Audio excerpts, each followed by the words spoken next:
Alrighty. How's it going, everybody? We got we got sound? Alright. How's it going, everybody? It's Sandwhichpants here today. And we got some news to cover and stuff like that, as we always do. So we should probably jump right into it, but I'm gonna give you a little bit of a filler in. Kinda like Newsblood. Ooh, I wonder. Okay, can I get rid of it? Okay. Member goal. Alert box.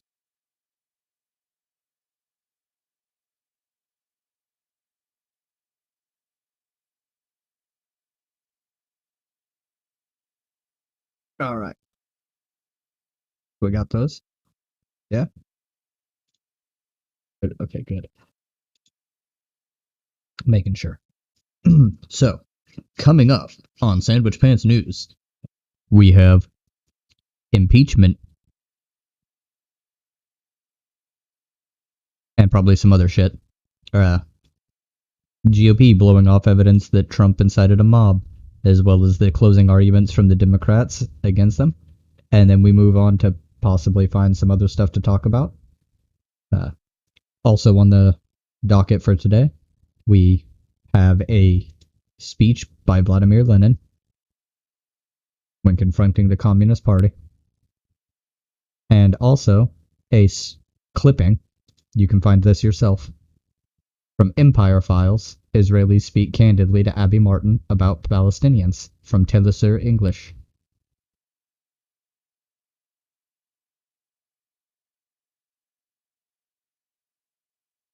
So we start with the Democratic closing arguments.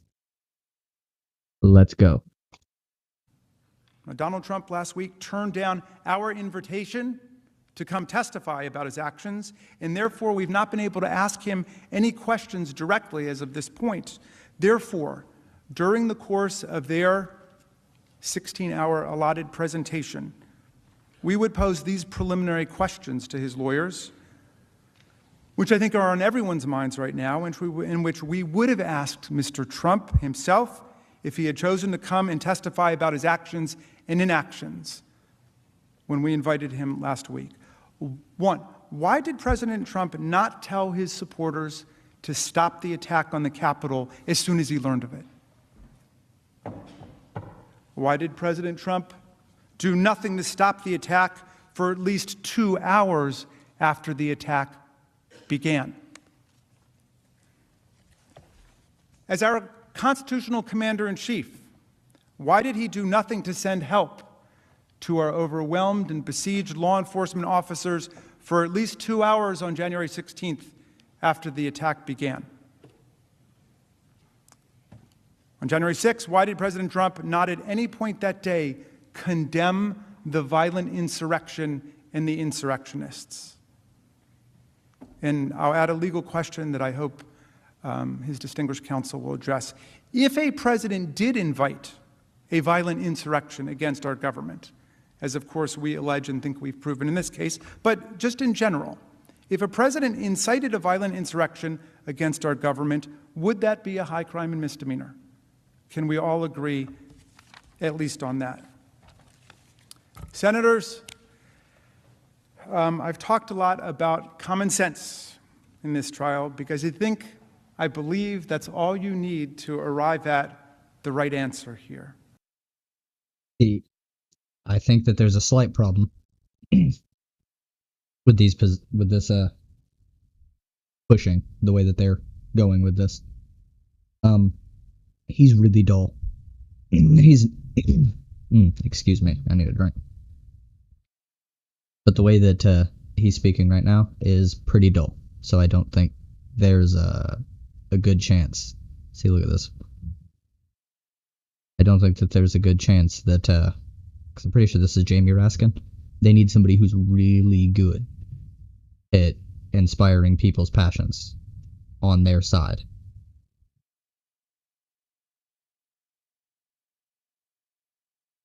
So, hopefully this is just the end of things. I know it is. I know it's the end of things, but hopefully this is just like how the tone is at the end of things, as opposed to how the tone went through the entire thing. You know, when Tom Paine wrote Common Sense, the pamphlet that launched the American Revolution, he said that common sense really meant two different things. One, common sense is the understanding that we all have without advanced learning and education. Common sense is the sense accessible to everybody, but common sense is also the sense that we all have in common as a community. Senators, America, we need to exercise our common sense about what happened. Let's not get caught up in a lot of outlandish lawyers' theories here. Exercise your common sense about what just took place in our country. Bad push. Bad push. Common sense. Use your common sense instead of, the things you should be using. Okay.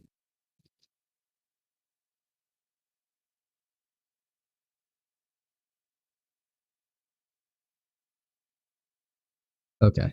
So that was...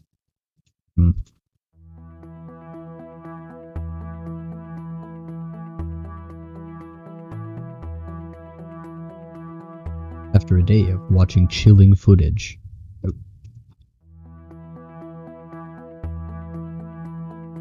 This out loud. I'm gonna read this. After a day of watching chilling footage of the deadly Capitol riot, many Senate Republicans refused to admit it was Donald Trump's fault. The not guilty vote is growing after today.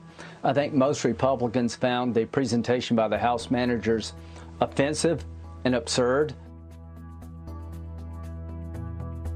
Day one of the impeachment trial, the sequel, and there seems to be a lot of interest in the book I'm reading. Yeah, they're being shitty about the evidence presented. And they've tried to shift it, over to Nancy Pelosi. We've seen this happen time and time again. What did Nancy Pelosi know, and when did she know it? Welcome to the stupidest week in the Senate. While Speaker Pelosi sent these backbenchers to tie up the Senate, she sent the rest of the House home instead of leaving them here to carry out the actual work of the American people. And that's a funny line that you hear a lot, because when representatives get sent home, especially when they're not necessary in times like this, because they're constitutionally mandated to spend time in their district, so they have to, and a senator should know that. In fact, he does, and he's just using very specific wording to try and make it seem like they're not doing anything. I'm pretty sure even now the House has passed a shitload of bills in this session.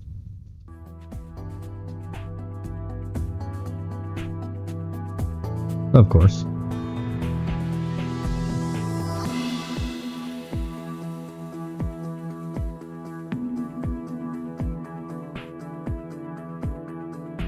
This whole thing is a tragic, pathetic joke which undermines the United States, and they're saying Donald Trump's the right person. I think you can make a much better case that Nancy Pelosi, Chuck Schumer, and others deserve to be the people on trial, not Donald Trump. Nope.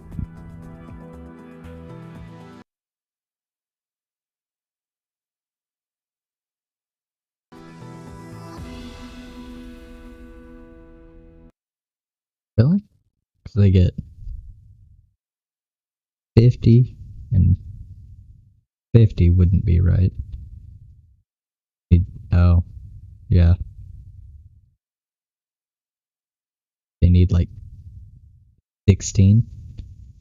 Yeah, they need 16 total Republican senators to side with them. So that's not good. Alright, before we move on to the other things,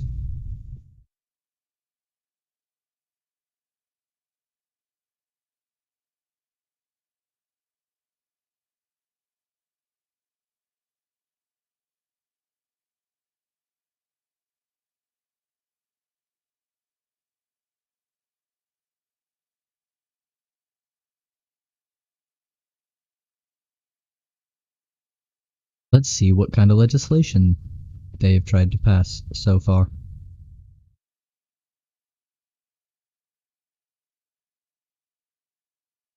February 15th. So yeah, they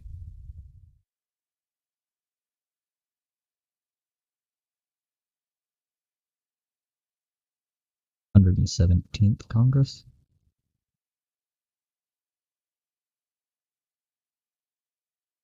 Any Hoyers. This resolution establishes the rules of the House of Representatives.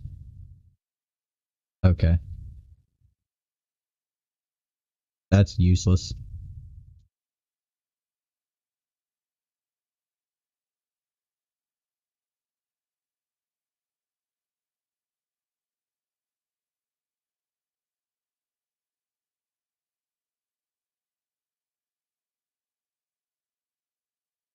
Okay, let me see.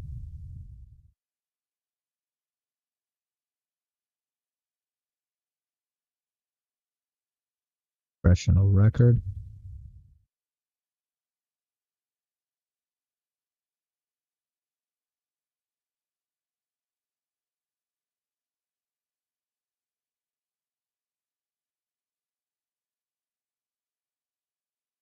Oh, look at this.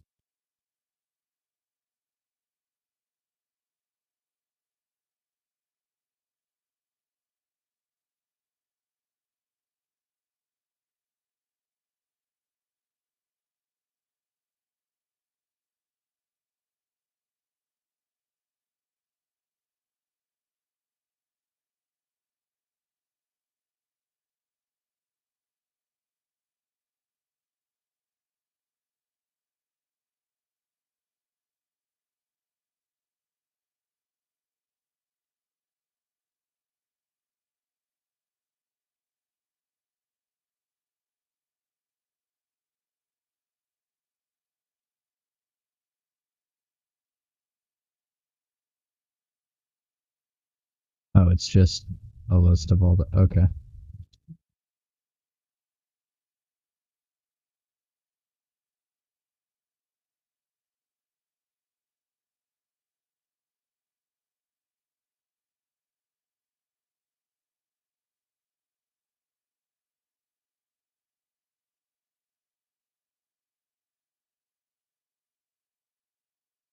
Office of the Whistleblower Ombuds.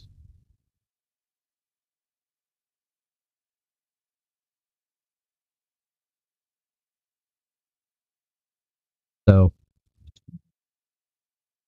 we can close these. This is related to the point in this video.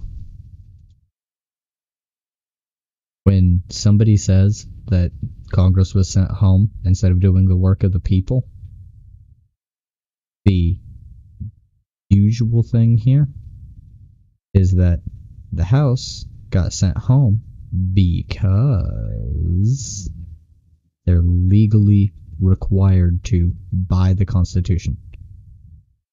They have to spend time in their district. Have to. 100%. This is legislation they've passed. What do you know? Oh, boom, boom, boom, boom, boom, boom. Oh, look at all this. Look at all this stuff that they've done. From here to here. They've done stuff. They probably met to deliberate on some stuff in here. Now they're on break.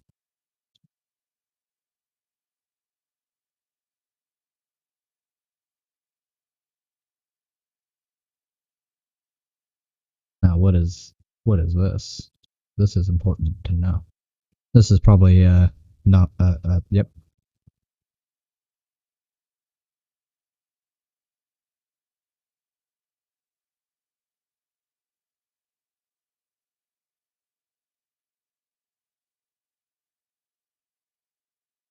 So far, this is the only thing actually labeled.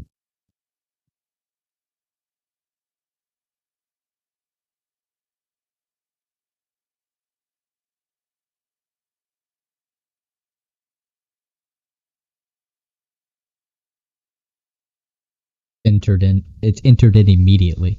Look at this. This is amazing. I want to see that as the PDF.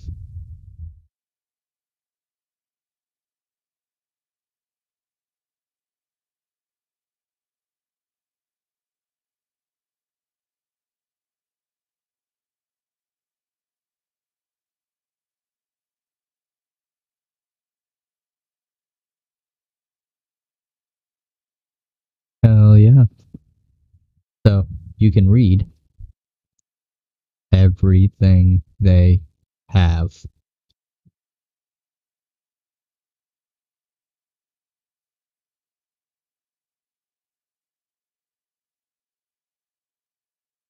Today's hasn't been uploaded, probably because it might still be going.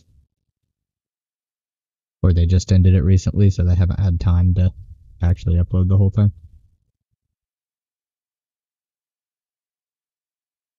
3 hours and 44 minutes. You can't go over any of that, Vosh.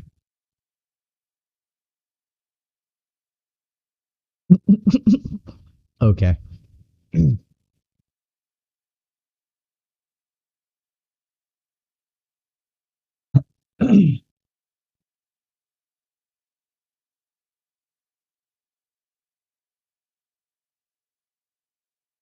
Okay, okay. What is this rag?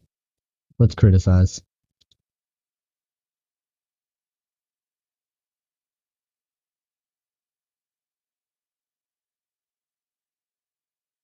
Because, I mean, it's obviously going to be trash. It's the New York Post.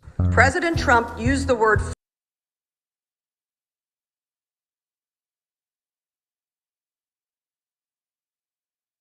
Oh, they're going to misclip something. President Trump used the word fight or fighting 20 times, including telling the crowd they needed to fight like hell to save our democracy.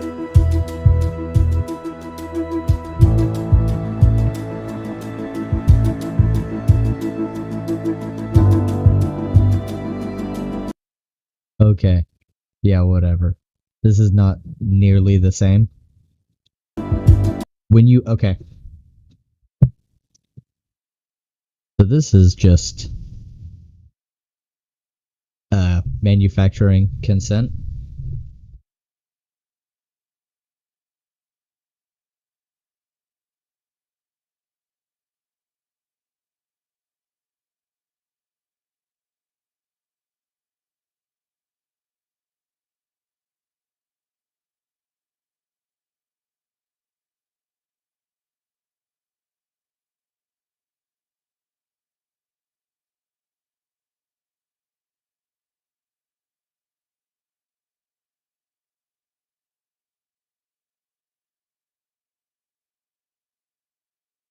All right. So this is important. When you take a look at something like this, it seems hypocritical. They're like, what? They're trying to impeach him over saying things like fight like hell, and Joe Biden and Jamie Raskin and other leaders of the Democratic Party have also sent out tweets that said something like that. On its face, if you are incredibly dumb or don't know how, hypocrisy actually works, it seems bad. But under that very superficial, almost see-through layer, you go, okay, under what context were they said? Joe Biden and Jamie Raskin and stuff were talking about fighting like hell for the American people in Congress, or telling the American people that they need to fight like hell at the ballot box. They've always clarified. And it's always been in a very nonviolent context, being surrounded by a nonviolent context. And then you turn to the Trump one. And he's doing it at a big political rally during the certification process of an election that he fucking lost talking about how you need to fight like hell to save your democracy because they're stealing it. You have to go fight like hell. We're going to go to the Capitol, and we're going to fight like hell.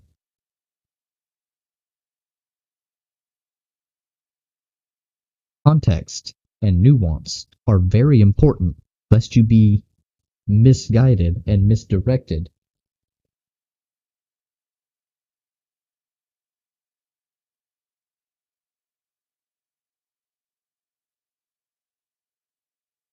It seems that that's lacking a lot. Older people seem to have forgotten how to do it, or they never learned and just criticized people. Really, I guess that explains how we got where we are. Really poor critiques of people because everything was superficial. You didn't look past the baseline statement.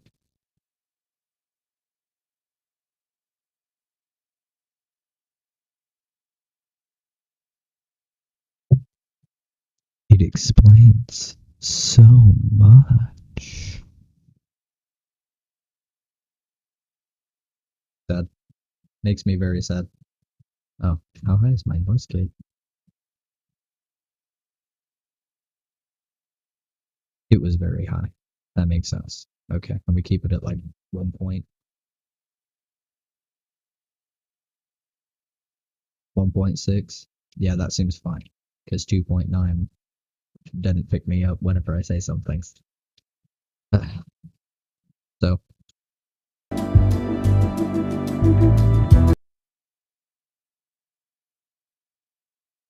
Yep.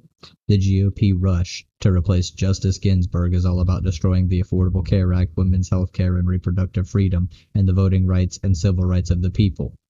We, a representative, must fight like hell to stop this assault on healthcare and the Constitution, as in, we have to not allow them to replace Justice Ginsburg, which they failed at.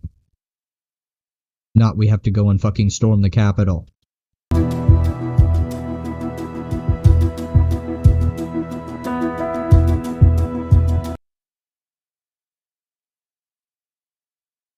Constitutional patriots of all parties must demand immediate investigations into Trump Russia.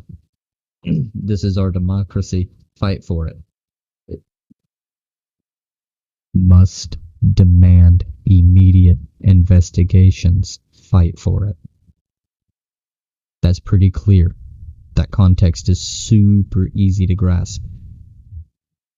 Anyone with an IQ above the temperature currently outside in my state, which is 14, by the way, should be able to get the context here. And notice the difference between that and the one at a political rally trying to stop the counting and the certification of the votes for an election that you lost.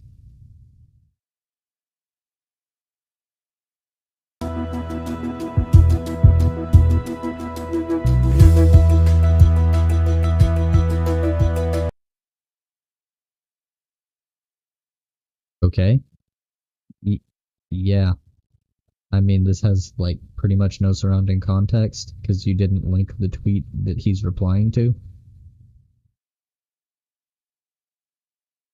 Wait, did the other ones all have, like...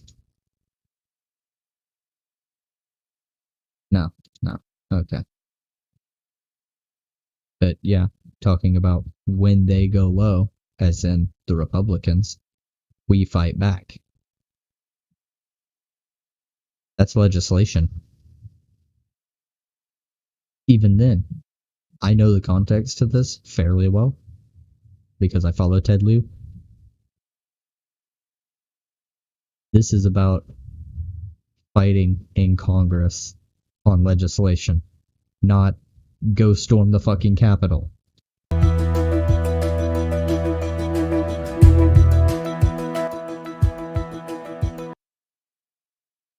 Honored to have the support of Senator Kamala Harris, now Vice President. Truly humbled to have the support of such a fearless leader as we fight to take back Congress and make Colorado history. In the case of an election, it's very clear context. In the case of running in an election, because it's a slog. It's a fight. It's not physical. It's a metaphysical fight. It's a fight about principles and theory. Kind of. Usually.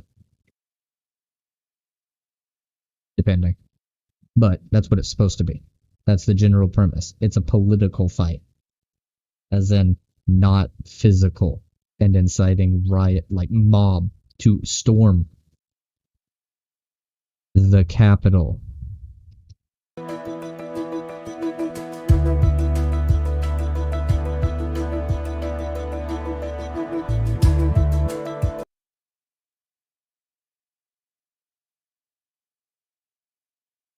That's why I've spent my whole career fighting, as in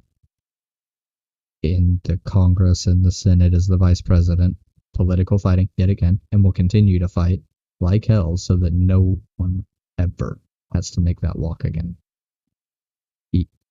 Yeah, again, it's a very clear context of a metaphysical fight, not at a political rally for an election you lost, trying to stop the certification of that election.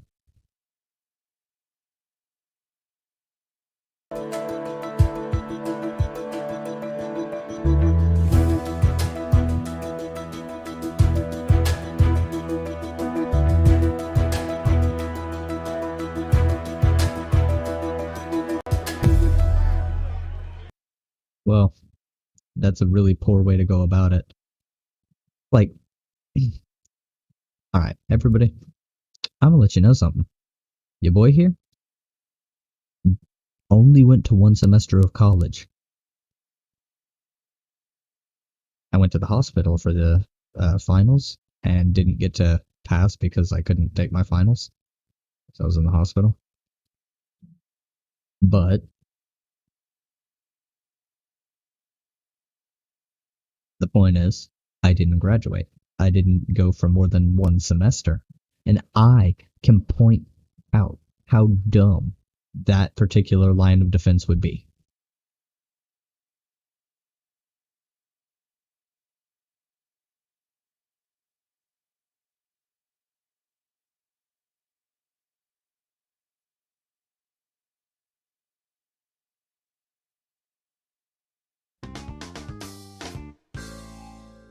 Let's see what's up here.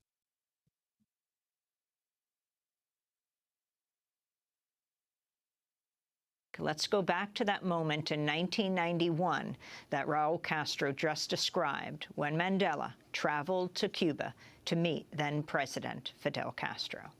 Before we say anything, Antes de hablar absolutamente de cualquier tema, you must tell me when you are coming to South me Africa. tiene que decir cuándo viene para Sudáfrica.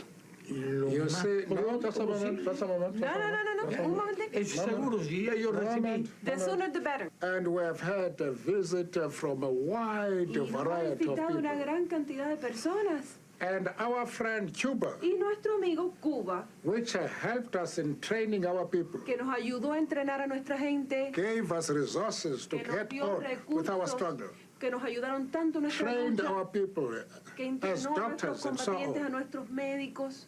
You have not come to our country. Cuba no ha venido a visitarnos, usted no ha ido a visitar. When are you coming? ¿Cuándo viene?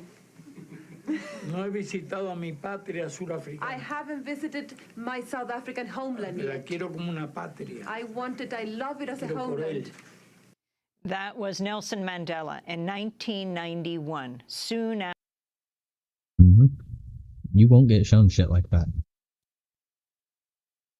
This is a whole documentary about how Cuba helped end apartheid in South. Like, people like to jerk themselves off a lot about, here, let me see if I can. Cuba and South Africa.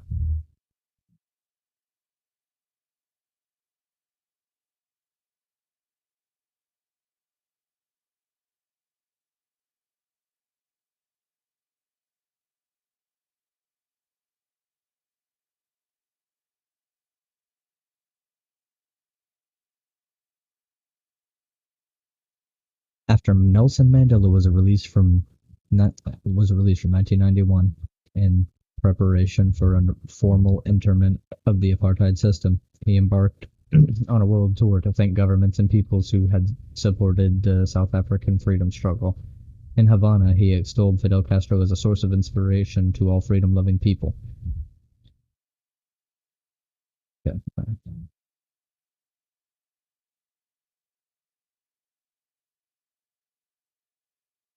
Later in the U.S., during the Ted Koppel show in front of a live TV audience, Mandela was questioned by neocon diplomat and political analyst Ken Adelman, asking whether Fidel Castro, and for good measure, Muammar Gaddafi and Yasser Arafat, the Libyan and Palestinian leaders, were your models of leaders of human rights. Mandela responded, "One of the mistakes that political analysts make is to think that their enemies should be our enemies. That we can, and we will never do." He added that these U.S. bugbears had supported our struggle to the hilt. They don't only support it in rhetoric, they are placing resources at our disposal to win the fight. Cuba's internationalism had already impressed itself on him when serving a life sentence on Robben Island, and heard of Cuba's military intervention in Angola in 1975 in support of the MPLA liberation government against the apartheid South African invaders who were closing in on the capital, Luanda. Mandela told a rally of the Cubans in the Cuban city of Matanzas that Africans were used to being victims of countries that want to take from us our territory or overthrow our sovereignty. In African history, there is not another instance where another people has stood up for one of ours. He understood that to the Cuban people, internationalism is not only a word, but something which they have put into practice for the benefit of large sectors of mankind. The South African liberation leader pointed out that when the African National Congress and its allies had decided that they were left with no alternative but to take up arms against the apartheid dictatorship, they had approached Western governments but were fobbed off with meetings with the lowliest officials. When we visited Cuba, we were received by the highest authorities who immediately offered anything we wanted and needed, he recalled. Fighters from the South African Liberation Movement's armed wing, we're just going to go with MK, testified of the unstinted quality of the training, including intelligence gathering, they received in Cuba. They were able to put that knowledge to good use in the MK training camps in Angola, which Cuba's 1975 Solidarity Action had prevented from being overrun for the invading apartheid forces. If 1975 was a joint enterprise with the Soviet Union, which transported the internationalist troops and heavy equipment, Cuba's second and yet more decisive supportive intervention that led to the epic battle of Quito Cuanavale in 1988 was Havana's alone. The Soviet Union made clear that it was opposed to a military intervention, seeking a diplomatic accord with the U.S. to end South Africa's assistance to its UNITA allies who risked being defeated in their Jamba stronghold in southeast Angola by the People's Liberation Armed Forces of Angola and its Cuban comrades.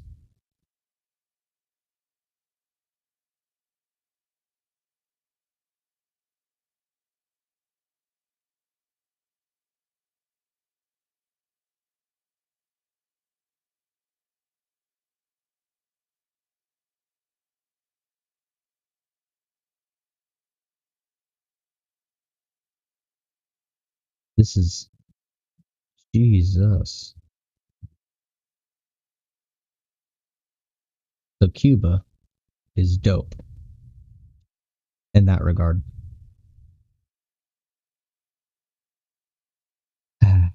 Let's go ahead and get to it. The Middle Peasant's Speech. We're going to full screen this one.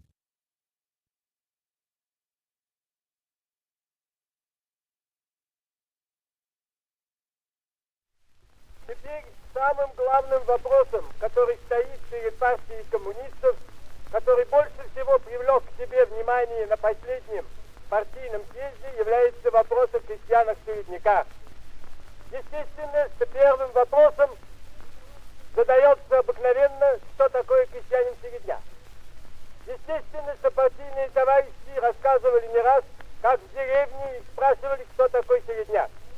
И на это мы отвечаем: середняк — это такой крестьянин, который не эксплуатирует чужого труда, не живет чужим трудом, не пользуется ни в какой мере, никоим образом плодами чужого труда, а работает сам, живет собственным трудом. Таких крестьян было меньше, чем теперь при капитализме, потому что большинство принадлежало к совсем нуждающимся, и только ничтожное меньшинство, как тогда, так и теперь, принадлежало к кулакам, к эксплуататорам, к богатым крестьянам. Средних крестьян становится больше после того, как отменена частная собственность на землю. И вот со средним крестьянином советская власть твердо решила во что бы то ни стало установить отношения полного мира и согласия. Понятно, что средний крестьянин не может сразу встать на сторону социализма, потому что он твердо стоит на том, к чему привык, осторожно относится ко всяким новшествам, проверяет сначала делом, практикой то, к чему его зовут, не решается изменить свою жизнь, пока не убедится в том, что это изменение необходимо. Именно поэтому мы должны знать и помнить и проводить в жизнь, что рабочие коммунисты, появляющиеся в деревне, обязаны искать товарищеских отношений с средним крестьянам, обязаны устанавливать товарищеские отношения к ним, обязаны помнить, что трудящийся, который не эксплуатирует чужого труда, есть товарищ рабочего, и с ним можно и должно достигнуть добровольного, полного искренности, полного доверия союза. На всяческие меры, которые предлагает коммунистическая власть, надо смотреть таким образом, что они являются лишь советом, указанием среднему крестьянину, предложением ему перейти к новому порядку. И только совместной работой, испытывающей эти мероприятия на практике, проверяющие их ошибки, устраняющие возможные ошибки, достигающие соглашения с средним крестьянином, только такой работой будет обеспечен союз рабочих и крестьян. В этом союзе вся главная сила и опора советской власти. В этом союзе залог того, что дело социалистического преобразования, дело победы над капиталом, дело устранения всякой эксплуатации будет доведено нами до победного конца. All right. See, I don't have a problem with Lenin. I have a problem with the way people interpret Lenin. The theories of Lenin are a tool. Now, I'm not big on the Vanguard shit, which is his kind of big deal, but, you know. I think there are some legitimate criticisms to be had of Lenin. But overall, he was a pretty smart dude and very impassioned, as you saw. Like,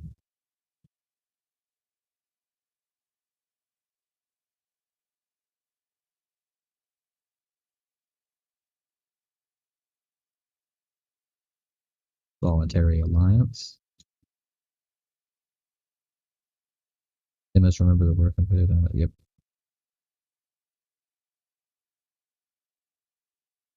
Every measure proposed by the communist government must be regarded merely as advice, as a suggestion to the middle peasants, as an invitation to them to accept the new order.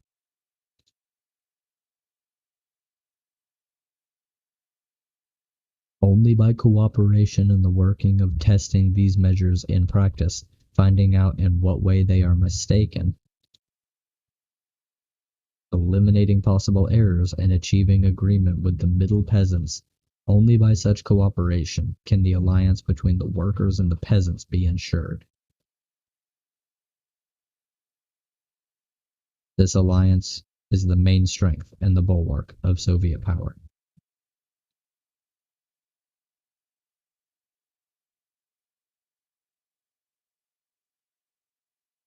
This alliance is a pledge that socialist transformation will be successful.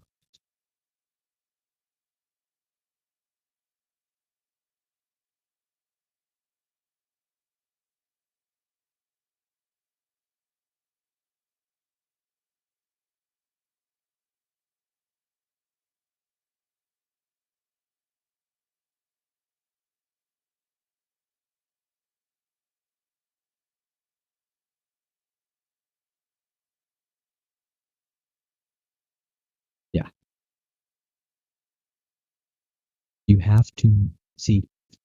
Let me give you an example of where I think Lenin used Marx and came up with a really good strategy. You have to meet people at their level of radicalization and try to bring them over. Very important. Now, the next bit,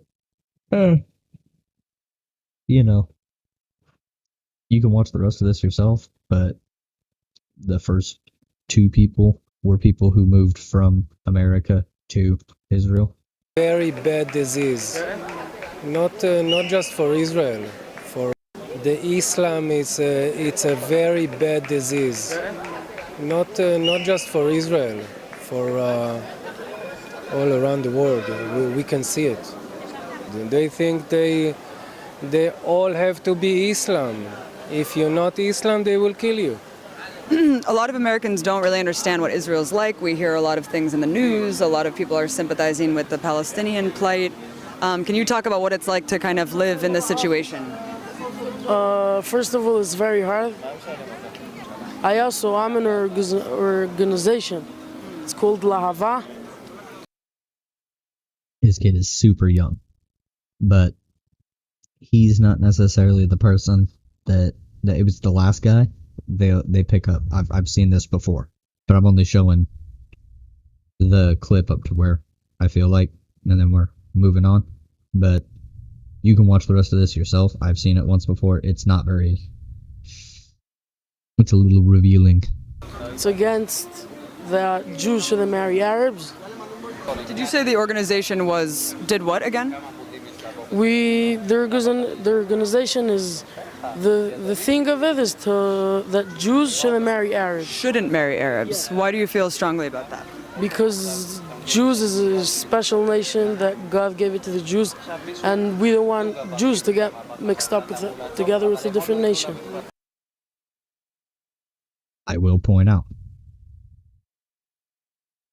he doesn't want Jews to get mixed up with people of another nation, but it's pretty specific, the group he's in, against Arabs.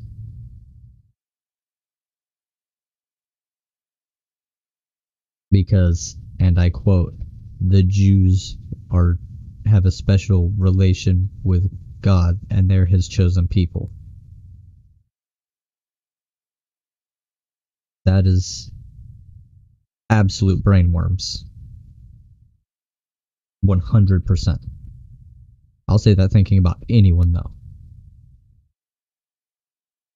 If you're like, oh, I can't marry another kind of person, an entire different, ethnicity of people, because they're not Christian.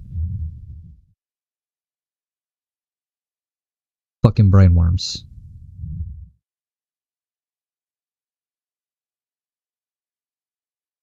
No, if you say you can't marry somebody of another ethnicity or race because they're not part of the one that you think has a special relation to some mythic concept, you have brainworms.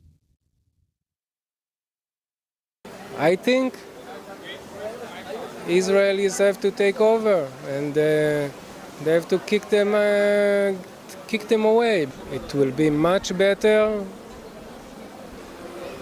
Not to kill them, just to go back to Arab countries.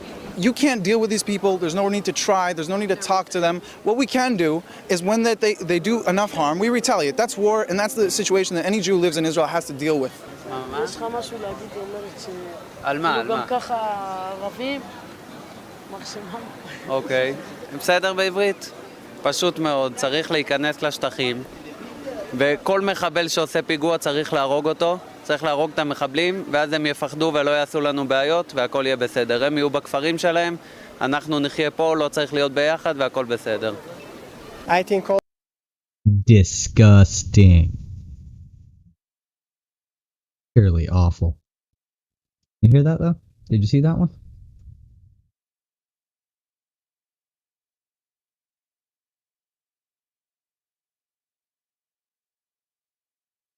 Completely fucking... That is... And this is what kids there are raised to think. Because of Benjamin Netanyahu. It's sad.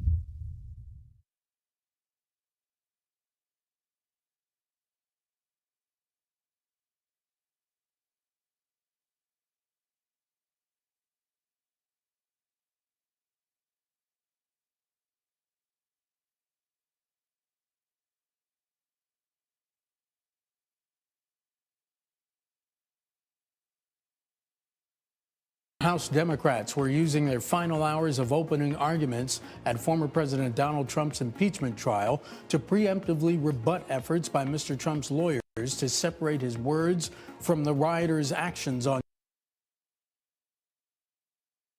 Jesus, I'm dropping frames.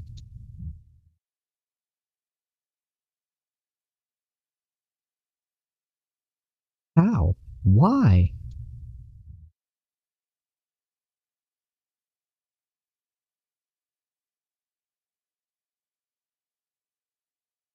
I don't understand this.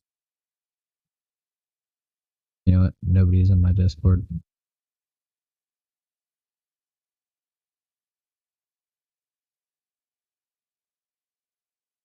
Let me actually see if that... Because I think that lowers the... I think that lowers the amount of CPU it uses. Yep. See, there it goes. Chrome not using shit. This uses quite a bit, though. I wish I could use a different one for this exact same thing, but nothing else works.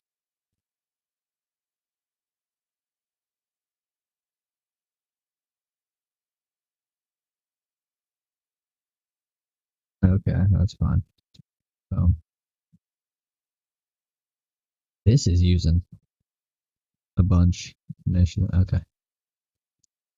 There we go.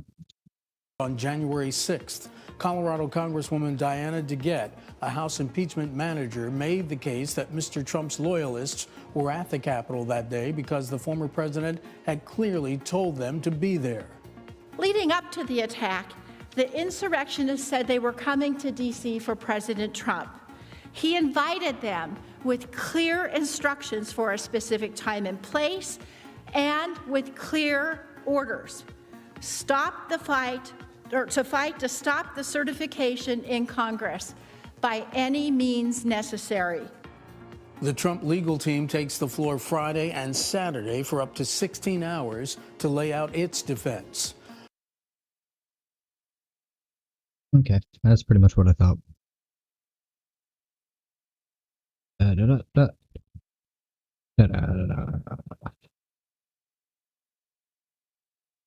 What? There was a lot that was revealed yesterday during the impeachment trial, but I found to be one of the most fascinating moments when we got a little bit more of a timeline of what exactly happened with Mike Pence. We saw a video of Mike Pence being rushed out of the Capitol chambers right ahead of the mob moving in. Mike Pence, of course, was one of the prime targets for this mob. They were chanting that they wanted to hang him. They'd erected a gallows. They were calling for him to be brought out. He is lucky to have escaped with his life. That is what I'm saying. That's what a lot of people think, but not everyone reacted to the near miss of Mike Pence there. We found out about a phone call that happened while all of this was developing between Donald Trump and Senator Tommy Tuberville, who said when he got a call during all this, I said, Mr. President, they just took the vice president out. I've got to go. So he revealed this to Politico last night, saying he cut the phone call short amid the chaos. So that call we already sort of knew about it, but we didn't know exactly what happened on it.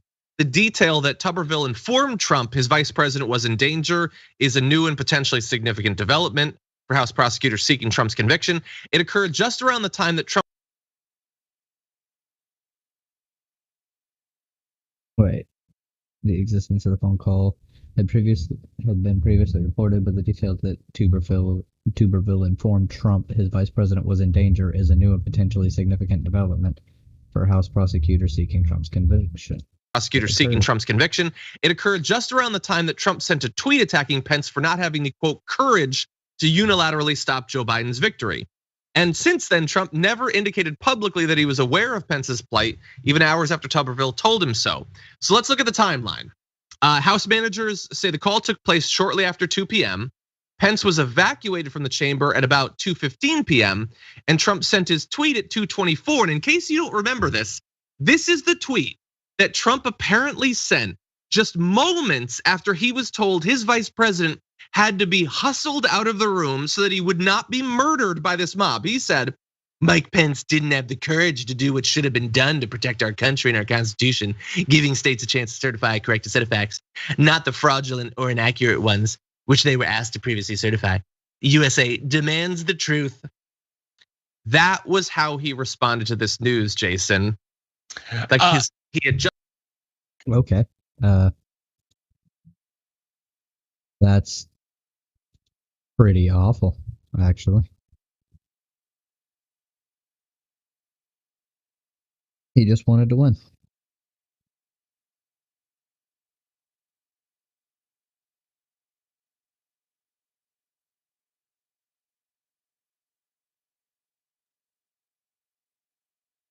That's so long.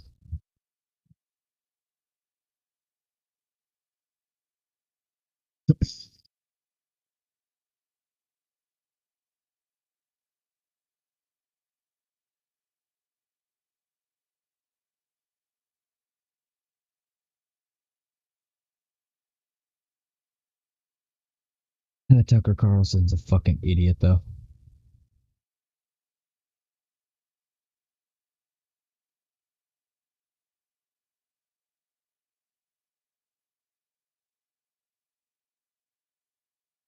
What?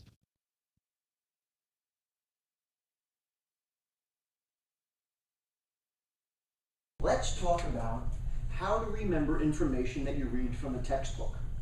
Now, I covered this at the end of last week's class, but I want to go over it again pretty quick. And it's a lot easier than you might think. Now, the way most people normally try to read a textbook is they start at the first page of the chapter and they read to the last page of the chapter, and that's their approach. They read a textbook the same way they read a novel. Bad idea. It doesn't stay in your head. So I'm You're goddamn right it doesn't stay in my fucking head. going to show you a few things that you can do to be able to read any kind of a textbook or any kind of a manual, especially if you are preparing for an exam. This is going to be life-changing when you understand this approach. So, the first thing that you do is you simply flip through, and I'm going to abbreviate that, each page.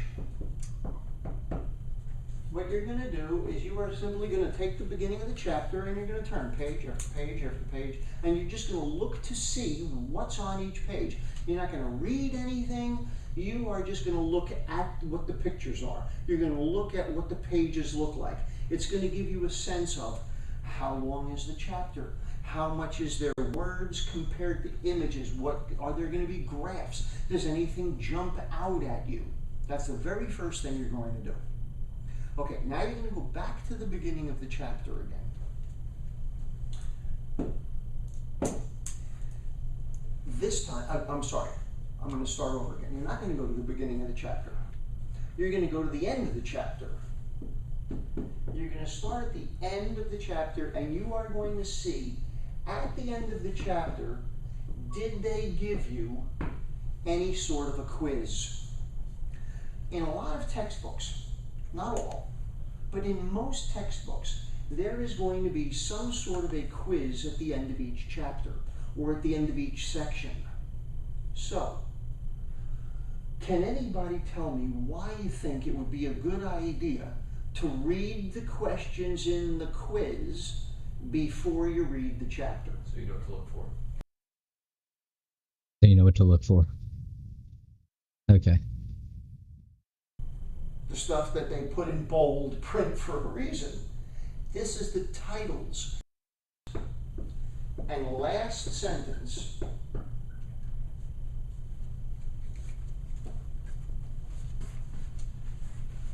You're going to read the first and last sentence.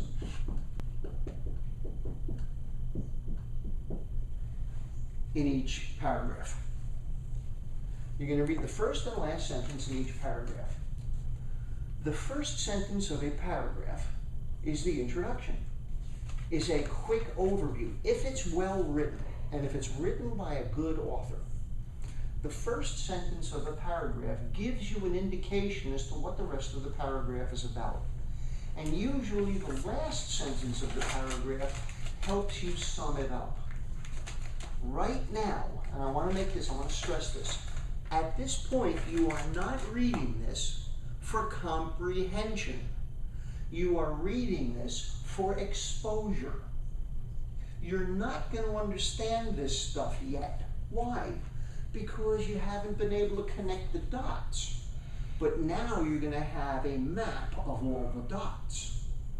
Now what you've got is preview of coming attractions.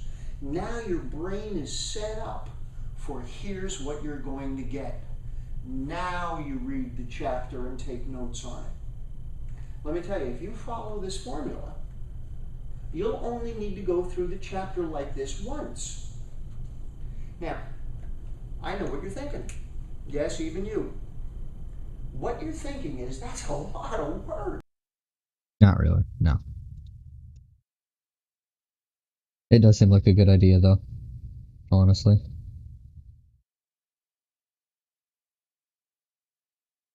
It's kind of a few more steps than what I used to do to study.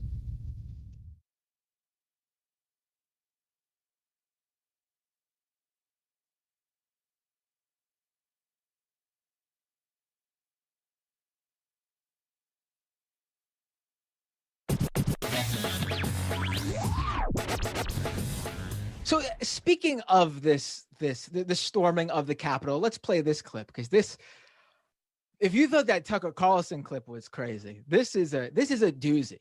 So Ali Alexander has been a longtime right-wing grifter.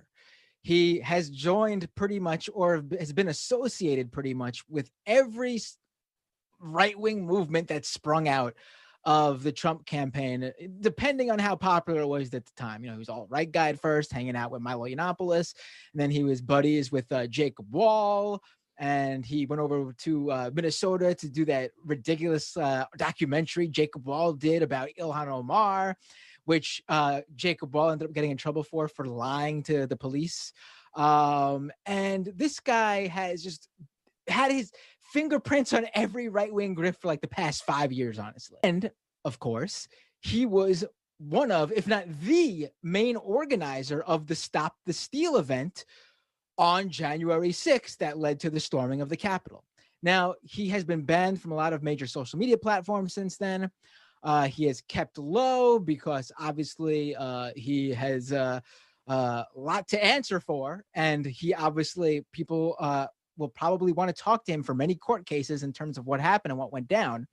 But he's been in hiding, but he just recently put out a new video with an update on his life.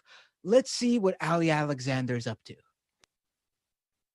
In a lot of ways, I have no other choice but to announce that I'm building the future. And so I'm making strategic investments in tools that fight deplatforming and that create chaos on existing platforms. America's going to have a choice, and I promise you that, between going on to this dystopian future or fighting in what I'm calling the American sovereignty movement. And I'm going to get back and I'm going to do rallies again starting in March. I'm going to have indoor gatherings in March in Michigan, in Arizona, in Georgia. We have to totally change the culture. And so I want you guys to know that I've been licking my wounds, but I've been plotting. I've been planning. I've been scheming, because we have to do away with this whole system. The free press is not free, and they're not the press. They need to be abolished. So I just want to let you guys know that one, a lot of people will end up writing in a couple months, Ali Alexander's comeback was great.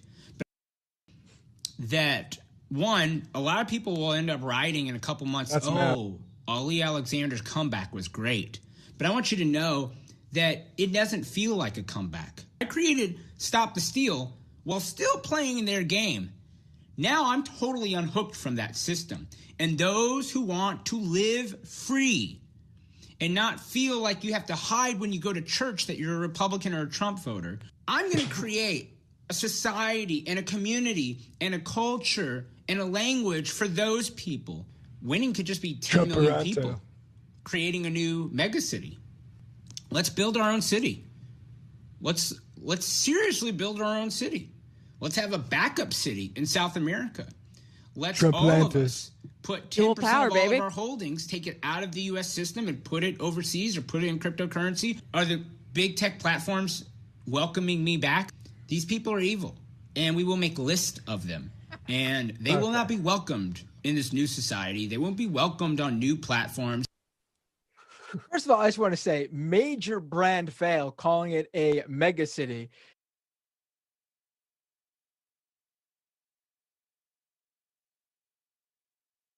Yeah, not good. I didn't really care about that thing.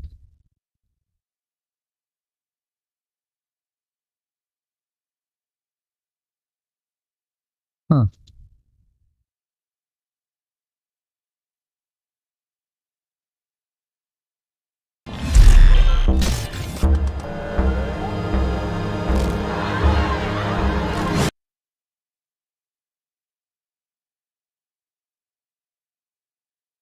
Oh, that shit. Oh, shit. Dropping frames. Frames. Can't be dropping frames. Close that tab. Oh. Freaking exit that.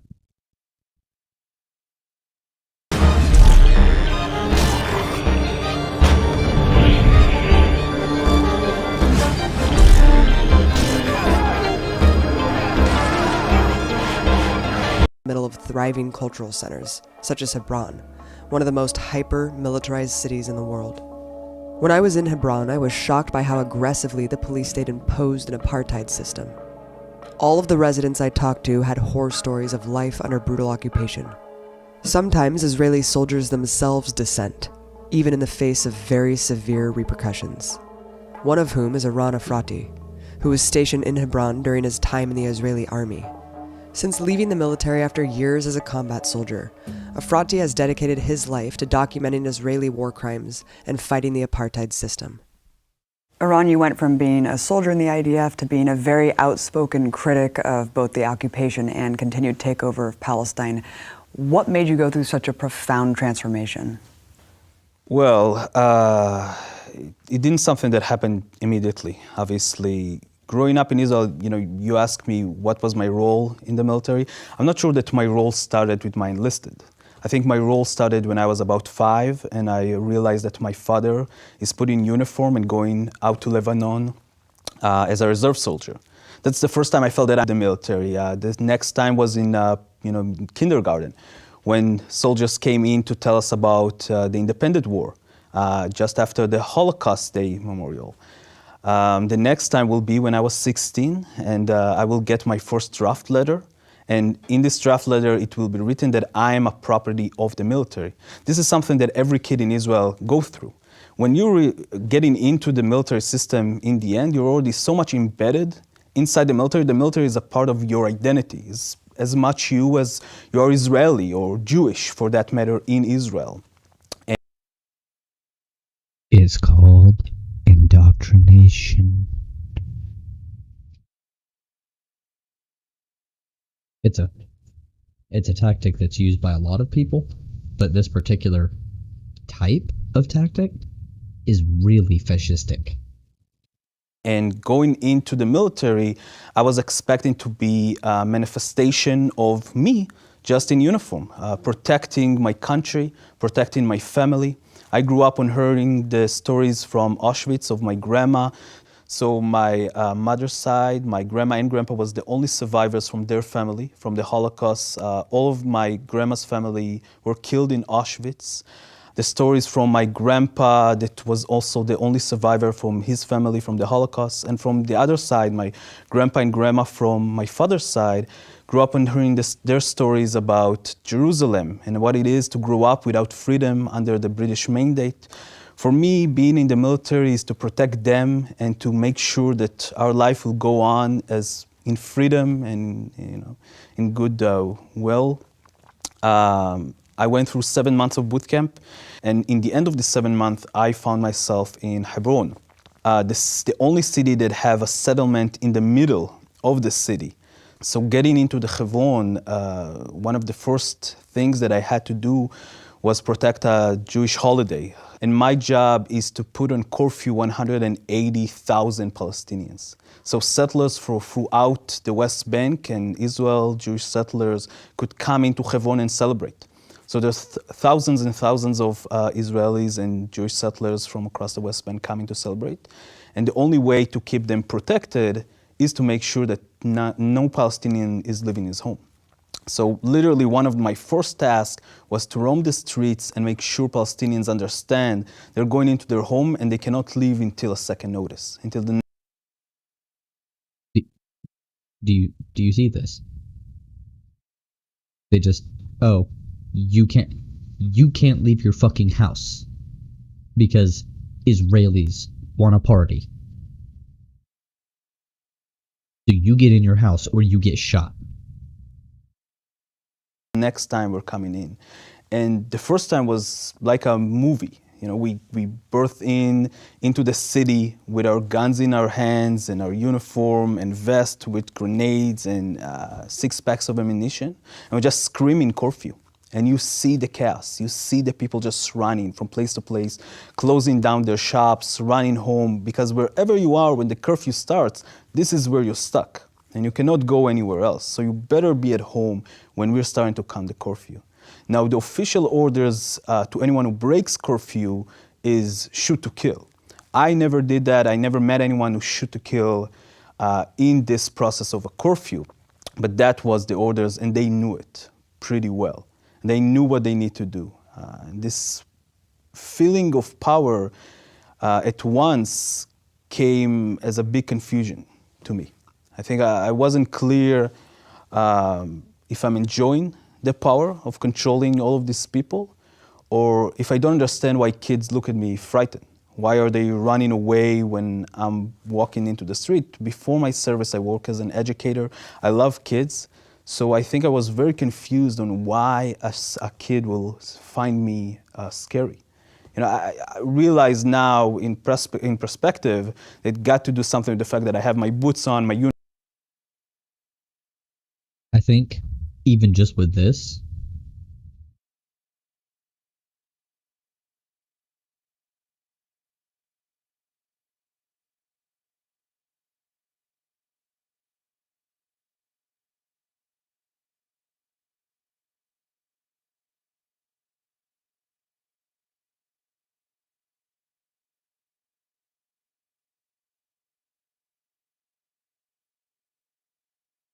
oh God.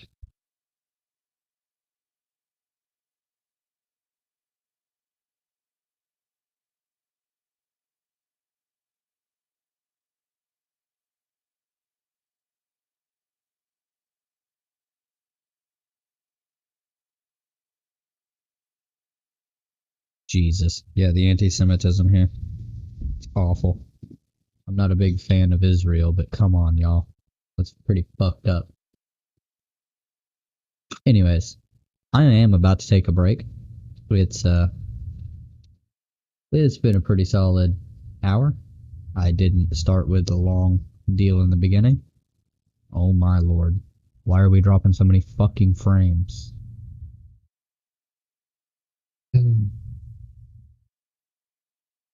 I'll probably have to turn off the Wi-Fi on my phone. And yeah. But just hearing that alone tells me enough to know that, yeah, it's pretty obvious. Anyone in the International Criminal Court who watches even that much of a thing. It's like, oh, this is the kind of practices you have? Yep. Okay. Bad.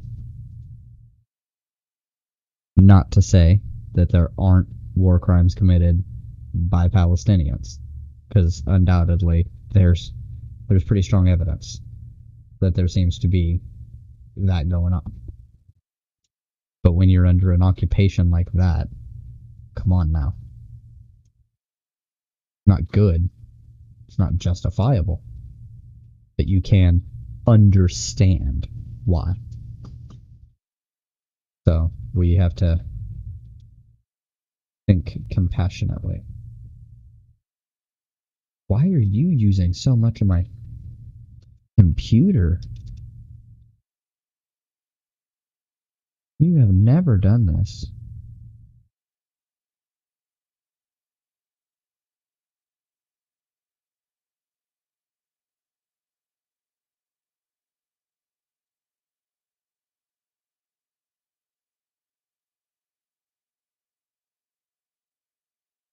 What's using so much?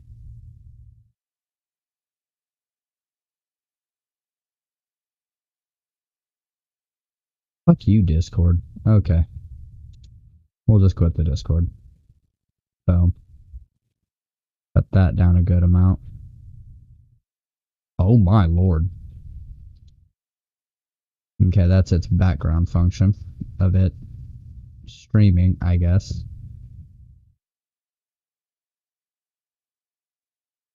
So that's bad.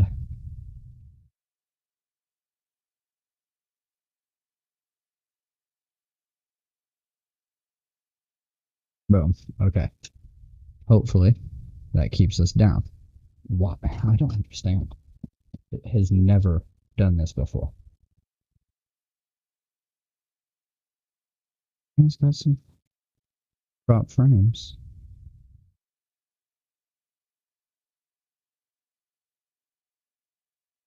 Frame quality is good, but it's not excellent. Well, that's one thing. But on the other side of things, I should be able to play something. I don't even know what I could play with my computer running so fucking hot.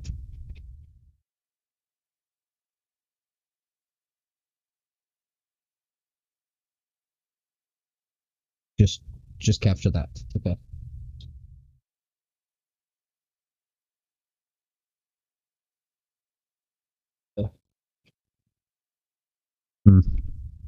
See, it's still dropping fucking frames. I don't understand. You shouldn't be dropping frames at all. Is it in your output settings? Is that what it is?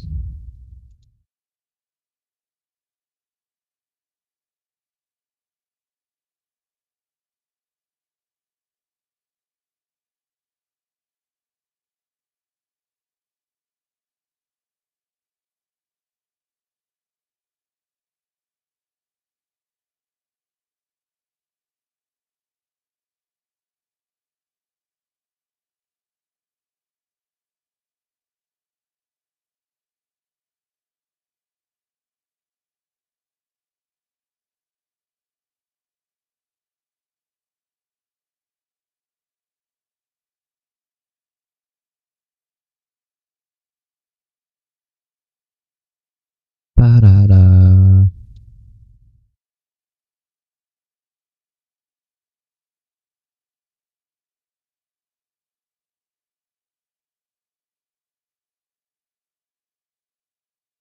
Reset that so it's not using all my fucking computer.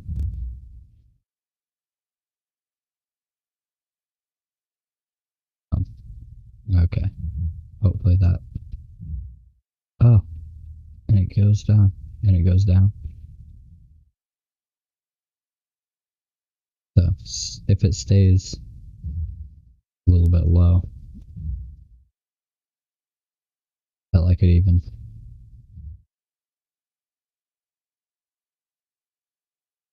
that it is below normal, and maybe have it just not worry that much about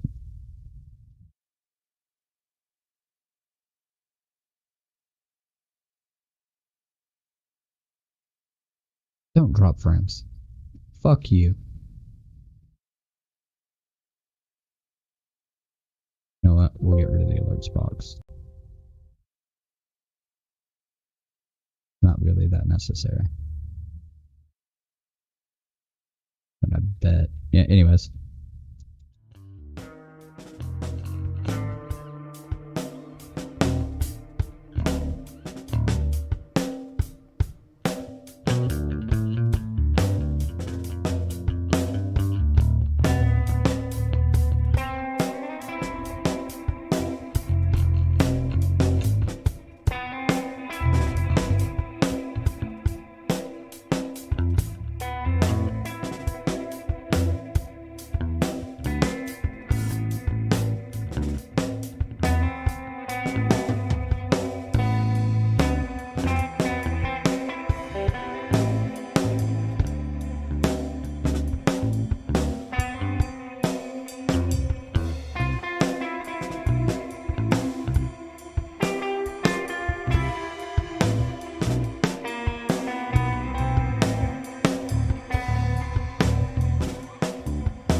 Okay, so I have to try a thing real quick.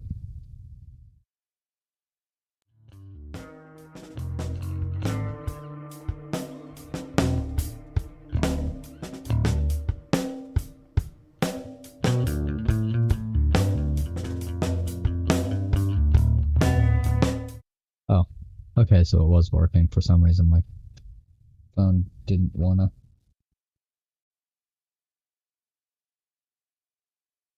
Show that it was. Okay. Interesting.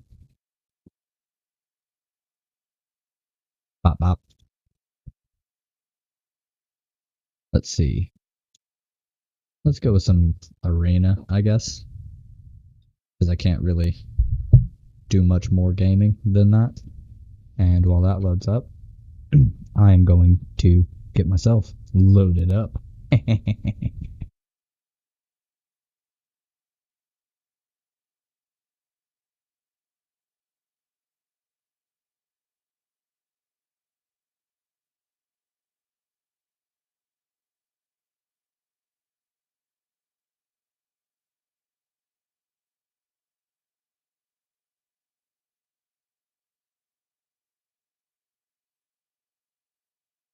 So, something to keep in mind.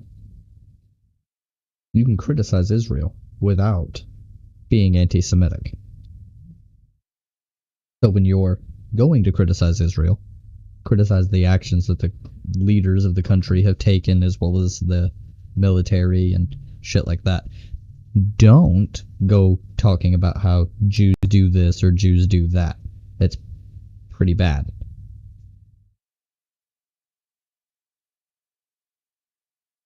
Now, obviously, there's going to be Israelis and other Zionists, like Dennis Prager, Ben Shapiro, who will criticize you for even mentioning that Israel may have done something that could be considered bad. But you just kind of ignore them because they're obviously going to try and misrepresent your intentions to defend their actions.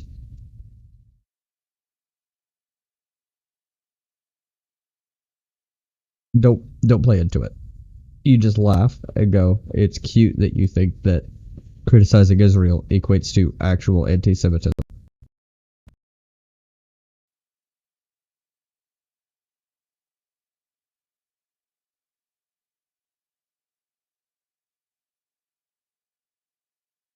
Wait for the program to respond. Oh geez, just not responding at all. Oh, there he goes.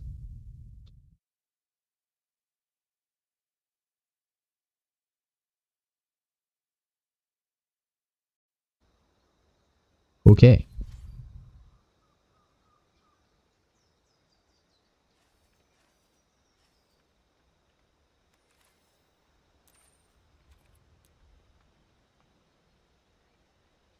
I got it set to the lowest I can.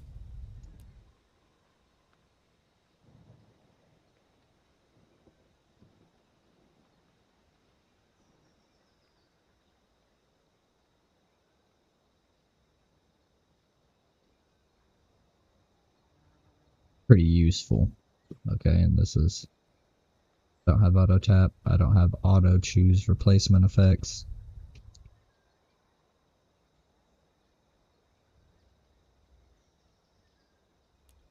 I don't need that.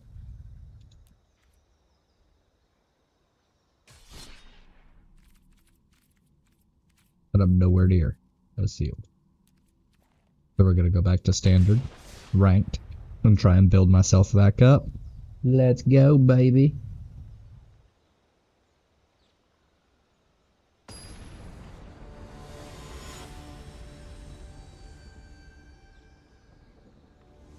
Oh, that just has me reeling though.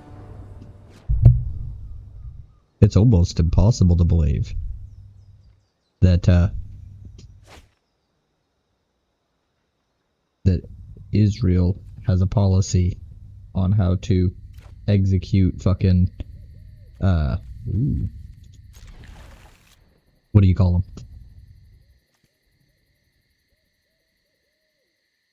curfews and the way that they do it. And it's the fact that the Palestinian people there know how to fucking just lock up and be in their place quick is pretty sad.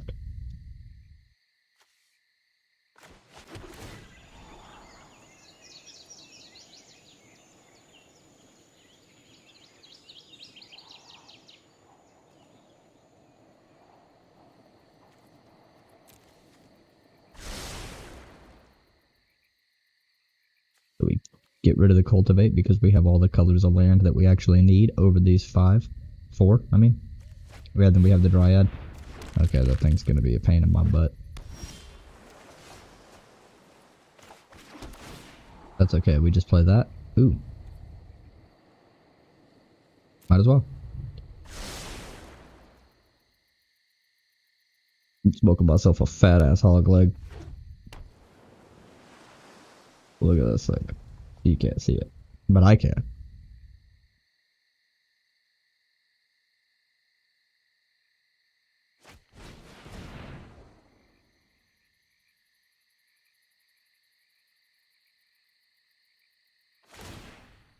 This is gonna be bad. But it's okay. I can just Vanishing Light the whole fucking thing.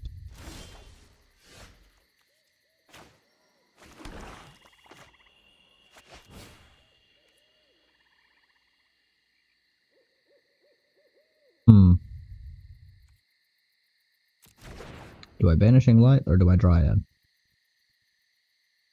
I think I Dryad this turn because it lets me play the Temple.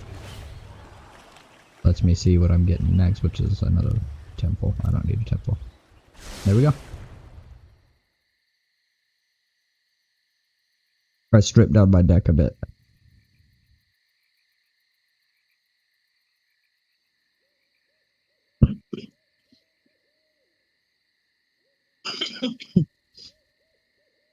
Although I could have taken that Temple, dropped the Zygoth Triumph and the Temple Scryed. I probably should have kept it.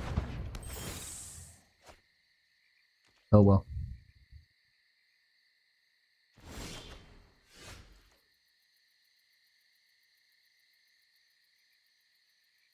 Ruler's Ultimatum. It was pretty good.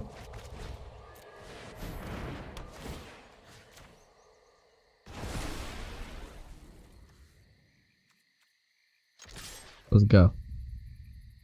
You gonna block with your 1/1?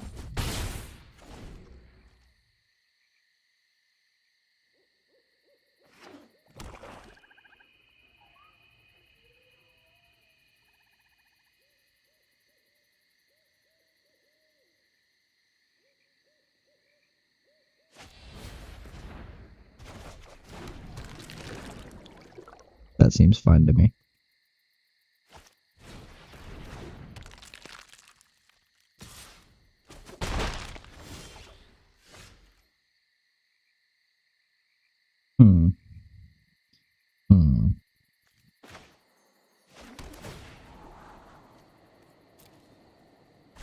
Keep that.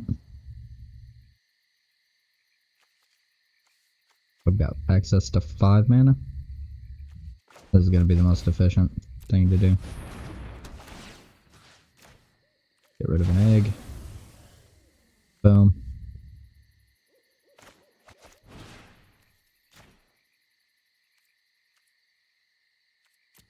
We'll get rid of that one.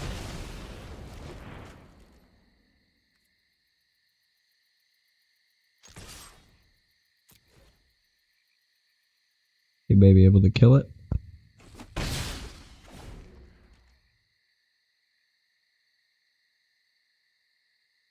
Alright, and then next turn.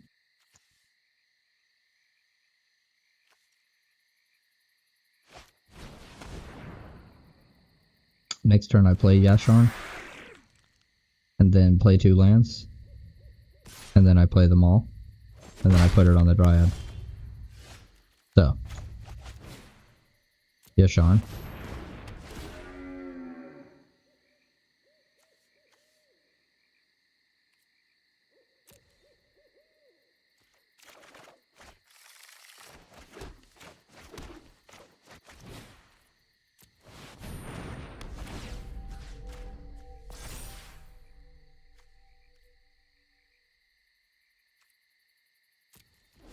Probably blocking that little fucking 2-1. Hey, what you got?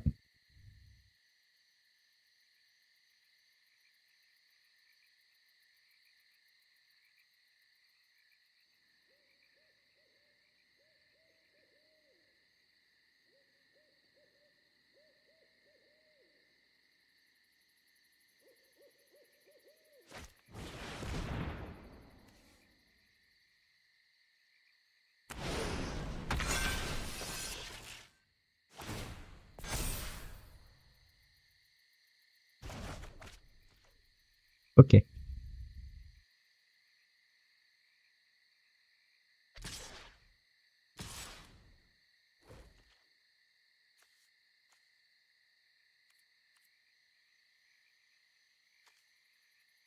I don't care.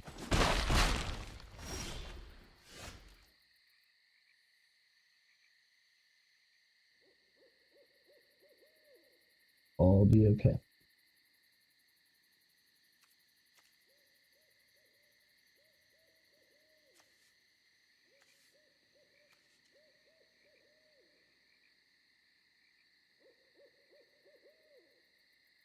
He'd have to put 4 power on something. Yeah, let's not risk it.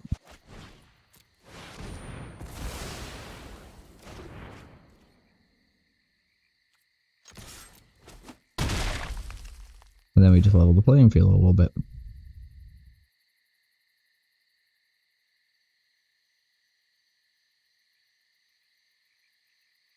Depending on what I draw next turn.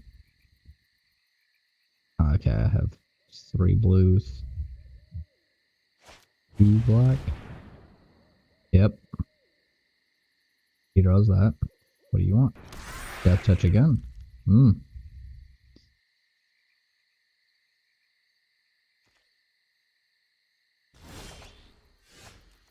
Perfect.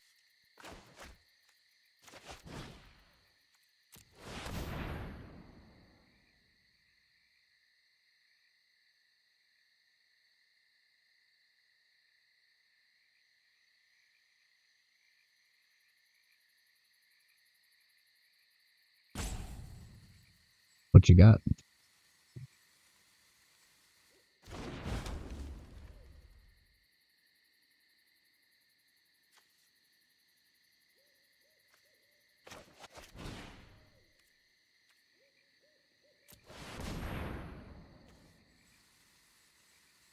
Ooh. Prismatic Bridge coming in just in time. I'm not attacking. You have a fucking 2-1 Death Toucher. It's gonna hit me again. I don't think you realize how irrelevant that thing actually... Okay, that's what you were... Okay. That's fine. Whatever you need to do. I wonder what that's gonna do.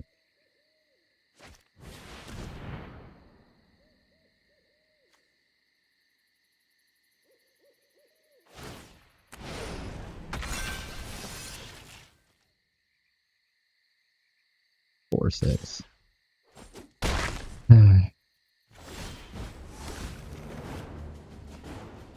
Let's make this quick.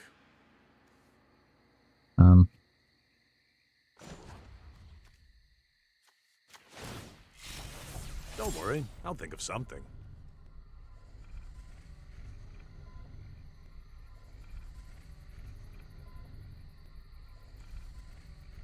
Actually, don't need that. Submit. Boom.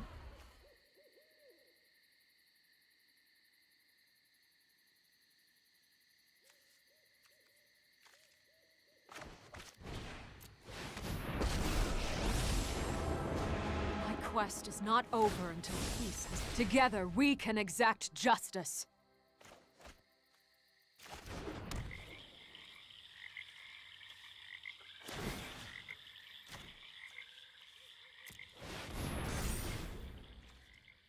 Cool.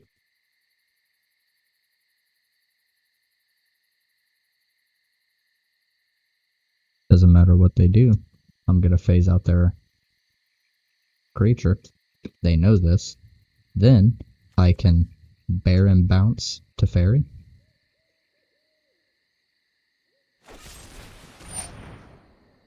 Okay. I truly do not care.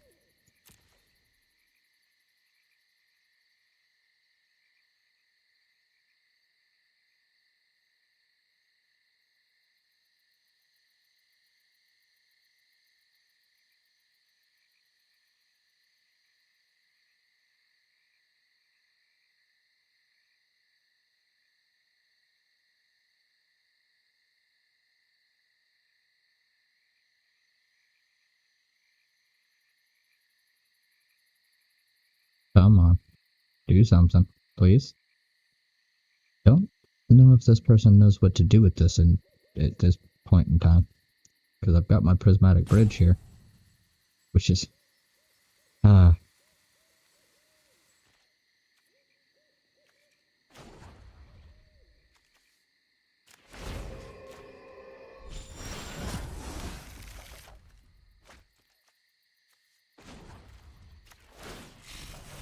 I do love a good puzzle. Card a card. Submit one. Boom. Base. I am proud of my comrades. Play the temple. Lead the temple. Scry the temple to the bottom. Do the thing. Play the thing.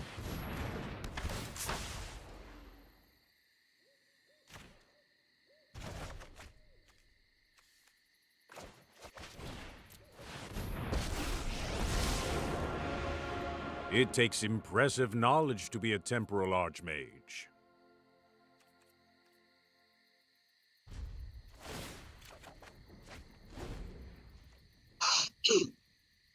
Okay.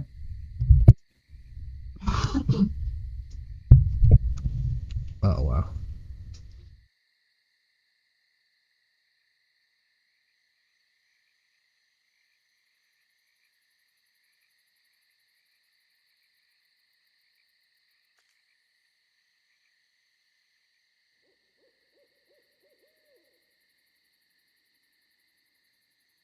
Come on, friendo, what you got?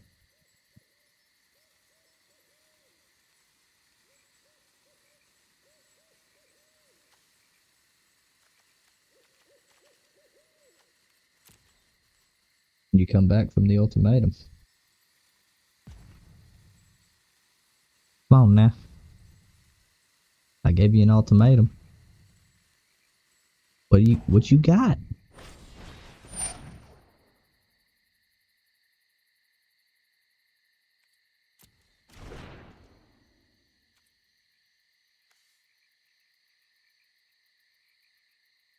Okay, the Thunder and Rebuke's not gonna do nothing, so let me plus one that. Ideas, like seconds, are I guess it'll do more than that. Point.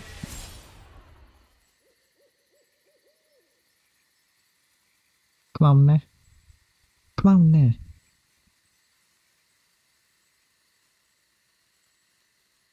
Early, you got something to do.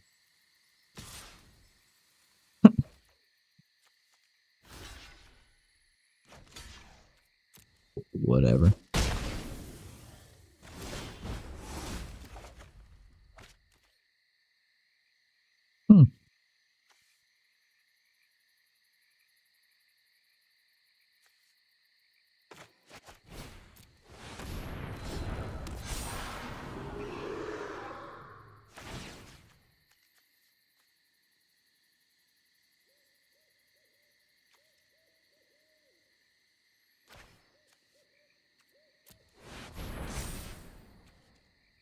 Let us get it.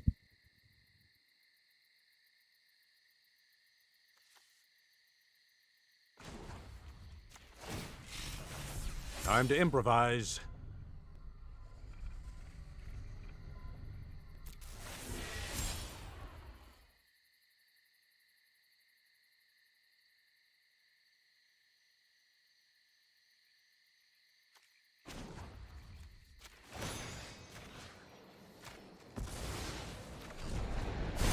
Find your valor and fight.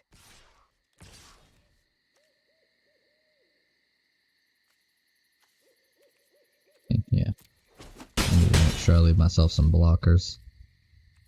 And I will end turn. I think I've got this.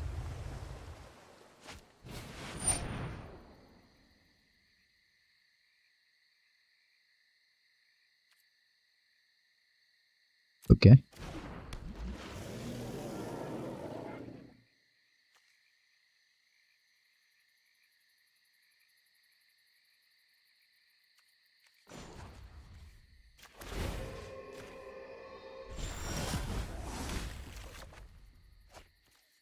Yeah.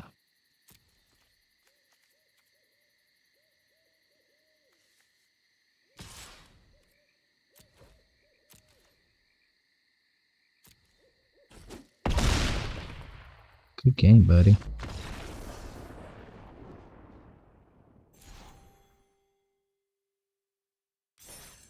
Let me just turn that shit around. And I'm in bronze tier 1. Woo! Wee-haw!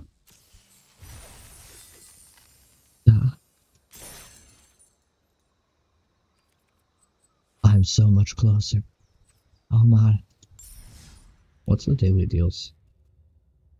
Sometimes they're really good.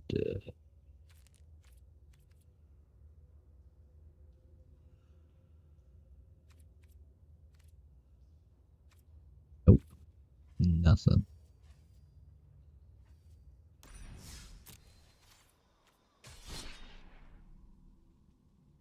Okay, so if I get that and that.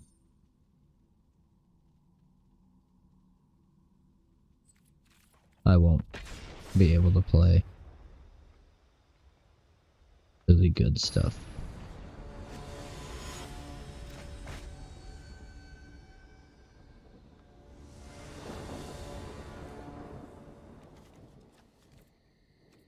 Yeah, I'll 100% take this.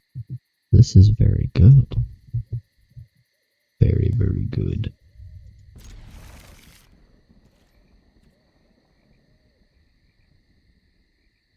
So, we do here.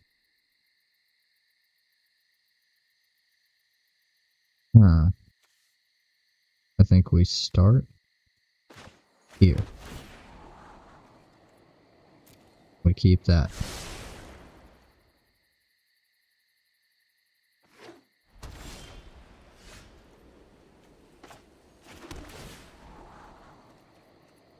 And then we keep that.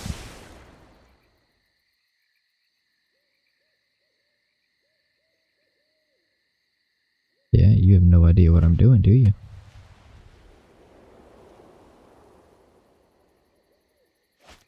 Show it. Watch this.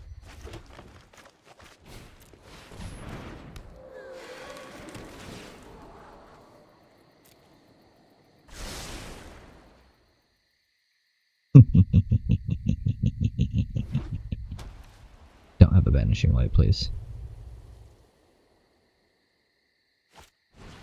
Pacifism. Okay, that's fine. I don't care about that.